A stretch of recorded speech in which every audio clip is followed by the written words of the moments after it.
Hello,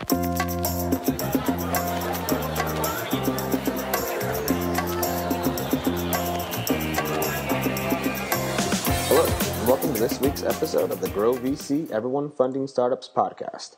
I'm your host, Ryan Williams. Today we're talking about the traveling entrepreneur. As our global audience likely realizes, today's startups cannot escape the reality of our increasingly interconnected global economy. As such, entrepreneurs increasingly find themselves far from home, testing customer assumptions or developing strategic partnerships. Today's guest is launching a startup aimed at reducing the cost of such travel, while also allowing entrepreneurs to expand their global network. Specifically, we're joined today by Fred Caballero, co-founder of StartupStay. Fred, thanks for joining us today. Thanks a lot, Ryan, for having me. Before we get started, Fred, I'd like to let our audience know that today's episode will be part of a two-part series. Today we'll be focusing on the development of StartupStay and its soft launch occurring this past week.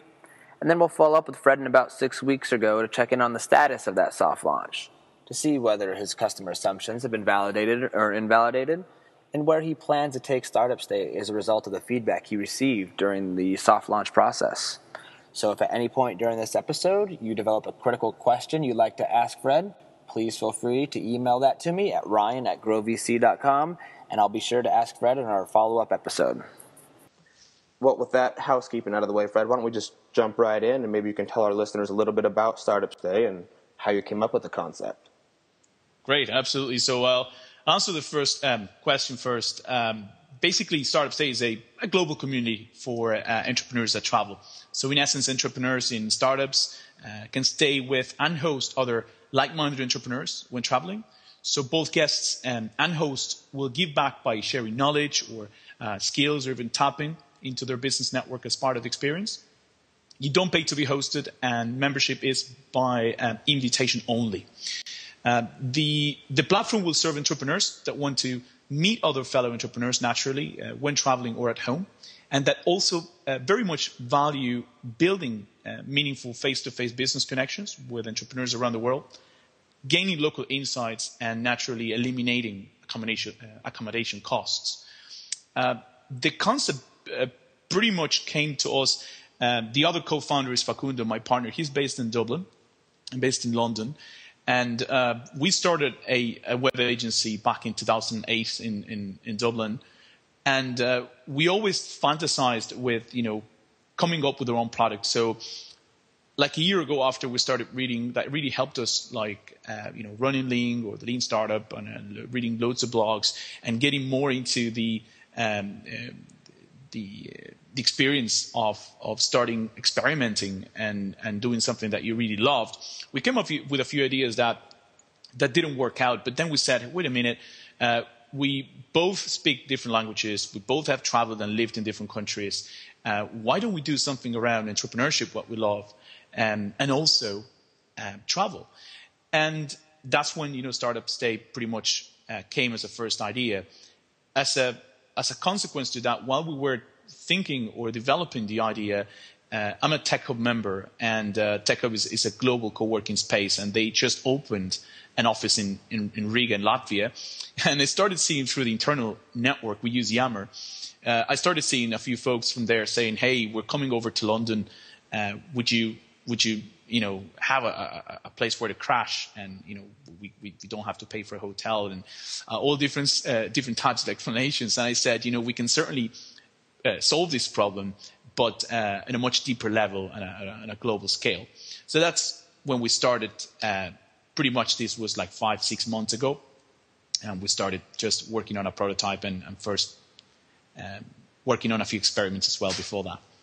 So basically, if I'm an entrepreneur and I find myself I need to travel, right now I'm in Los Angeles, I need to go to New York, or I need to go to Brazil, I could go onto the platform, look for local entrepreneurs, find someone to host me for free, and in a way that's also kind of building my network and really getting me involved with entrepreneurs on the ground and seeing the local ecosystem from the perspective of its participants. Is that a fair statement? That's in essence how it works. Yeah. To make the example more practical, is Ryan is traveling to Boston, okay, for example, and you would first of all, create an account with StartupStay. Either you get an invitation from someone and you request an invitation, then we send you one. So after you build your profile, you go to the home page. You have one huge search bar. You would type in there your destination city, which is Boston. Okay. After clicking on search, you would get a full list of entrepreneurs in Boston ready to host you. So after that, naturally, you would start going through different profiles, seeing who they are, checking their social networking profiles, making an informed decision about who is that person that's going to host you. Reading the references, of course, that's our most important currency. And after that, you will simply click on a button called Request to Stay. So the host entrepreneur in Boston would get a message saying that Ryan wants to stay with you. And they would pretty much perform the same kind of exercise. They will check out your profile. They will make sure that they understand who you are. The more information that's why filling out the profile is so important for you and for the host. So after they check out your profile, they think you're a cool guy, or they definitely want to spend, a few days with you there. They would accept that invitation, and then you would stay at their place. For some of our users who are perhaps familiar with couchsurfing.com, a website that's been around for a few years, is StartupStay a kind of a specialized or a thematic version of a couchsurfing.com? The functions are pretty similar. I have used personally couchsurfing for 2.5 years. I traveled all over Europe.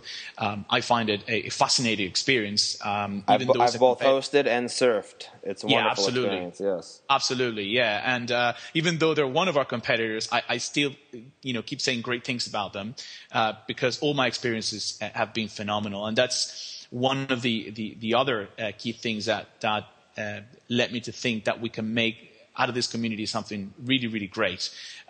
So functionality-wise, we have made it really, really simple, not loads of bells and whistles. We really want to make sure the experiment goes along with testing what we think the website is going to mainly be doing for users, nothing else. But for now, you can also say it's kind of couchsurfing because we're not charging anything. At least for now, it's fully free for all members. But obviously, it's got this entrepreneurial vertical that is going to be essentially the most important thing. We plan that our community will be our unfair advantage. Sometimes you don't even know what your unfair advantage is. But we know that in order to make this a success, community will be, if not the key or only thing to make it different. Having entrepreneurship as a main topic will be essential for people to feel connected at a deeper level. Right, definitely. And then you mentioned that there's an invitation process. And so I assume that that's to maintain some type of exclusivity or to at least ensure that members are entrepreneurial. Can you talk a little bit about the decision to make it invite only and how that will work? Right. So pretty much from what I just said about the community, we realized that initially we had this big question about, okay, so who decides who's in the platform? And we didn't want to make this something like only the founders can tell you, who are in the platform, because it wouldn't sound very democratic. Right. So we had to think about ways in which you say, okay, if our core advantage will be community, we need to make sure that community is of high quality at all times. And for that reason, what we need to do throughout these 5 months that we've been building this prototype is we need to start building the community from the get-go. We need to do this even before we have a line of code up there, because the more people that understands what StartupStay is going to be doing, the better it will be for us when we're about to launch to get in touch with them and to tell them, hey, you know what this is for. You benefit from it. We want you to invite exactly people like you.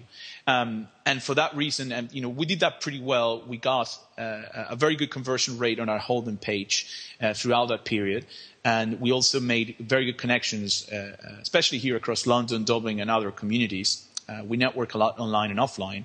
So we said, let's go with the invitation thing. Let's put this responsibility in the members' hands. And let's see if they truly invite great people like them. And the second part of invitation only is to limit that to 5 invitations for right now. That's experiment we're carrying on. Because We have done some research and got some feedback, great feedback, from other platforms